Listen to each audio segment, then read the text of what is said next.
Well, I've been trying to research the story of my grandfather, who I never met. He died before I was born.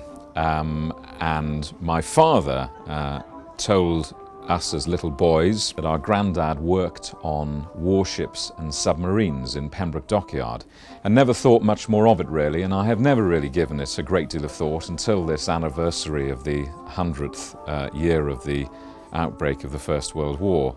And suddenly you start researching it, and fortunately there was quite a substantial fire in one of the offices in Pembroke Dockyard in the 1920s, and lots of useful evidence that might have helped me in my search for his story have been lost. But with a little help from archivists in Wales and England, I've managed to start to piece together some of his story in the way that you would on a detective story, like all those things you see on the telly, Miss Marple and Poirot and things like that. And suddenly you've got some evidence to go on, and there your search begins. Off to the archives. What was he doing? What were the ships? What were the submarines? And suddenly it's like walking into a treasure trove.